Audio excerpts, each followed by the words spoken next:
We had lived in Florida, retired for 4 years. I was golfing then. I'd never played golf. I hate golf. And I was golfing with this wonderful Jewish woman one day, and she said to me, "How old are you?" And I told her, and she said, "What in the world are you doing down here?" I was just getting going. I was just starting to save lives at your age. I just was feeling my life had absolutely no purpose. What am I doing at the age of 40-some years old, walking around a golf course 2 and 3 days a week? And when I wasn't doing that, I was exercising. Anyway, at that moment, all came to a head. Larry had been feeling the same way with his life. It was a really interesting season, knowing you could do anything, but there was really not much that I wanted to do until we started praying.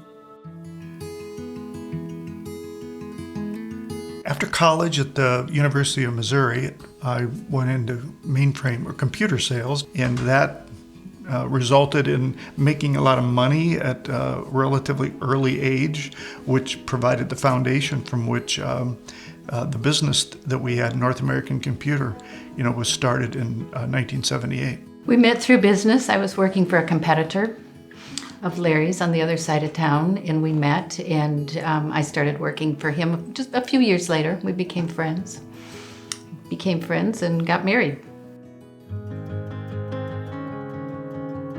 I loved what I did. I loved my job. Marilyn was like one of the top 2 traders in the United States. I mean, she was really good, and she really, added great value to our business when it came time to selling it.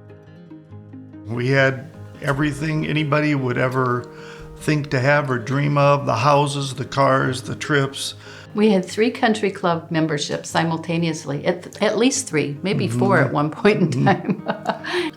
It was It was a blast. It was fun. I have to say, it was fun. Looking back, I wish that it had been shorter. I wish I had experienced it for about 6 months instead of 10 years.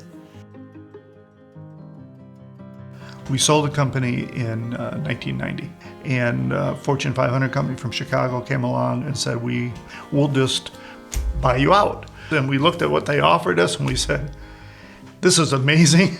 Never have to work again the rest of our life. We'll take it. He had 3 months longer than I did to work.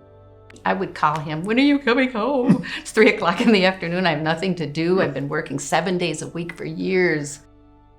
I started calculating up the hours of what I was doing with my life.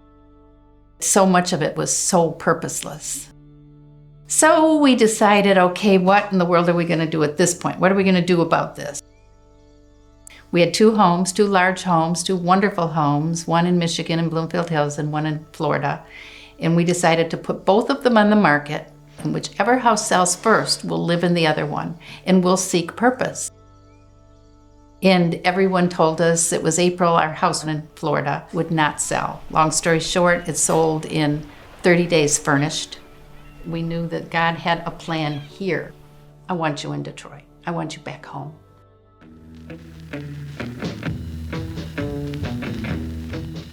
When I was raised in Detroit, it was an amazing city, had everything imaginable to offer, all the arts, the museums, the sports.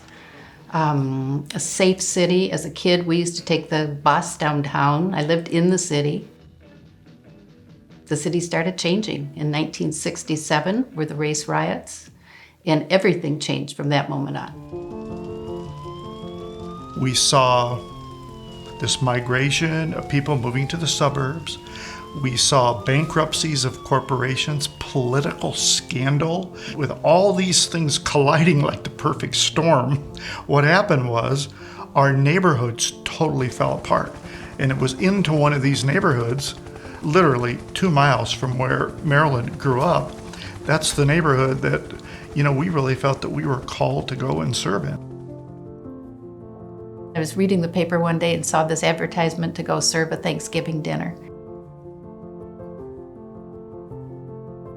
It was a homeless shelter for women and children, and then a drug rehab for women. And it was rough. People there weren't real friendly, and it was a little uncomfortable. But after we got home, I started processing the whole thing, and I started seeing the faces of these women. I started just closing my eyes, and I could picture the faces. I could picture a conversation. My heart was so touched by these precious women. It was like, but for the grace of God, there go I. Why them and not me? You know, I often think about this little anecdote about Christian service. Picture this pool of a shallow end and a deep end. You can sit in the shallow end of the pool with your feet in the water and it can be just great, or you can get up, dive in, and you can give your life away. Let's just throw it all in and see with the rest of our life if we can really make a difference.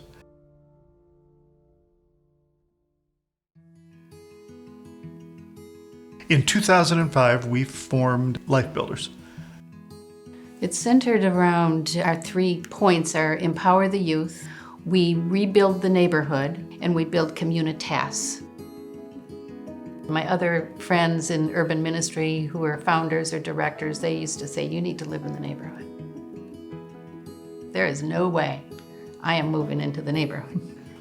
No way.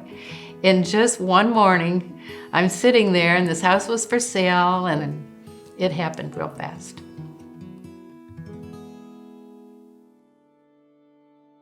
The only way I can explain how we transition from one life to the next is just, there's no explanation.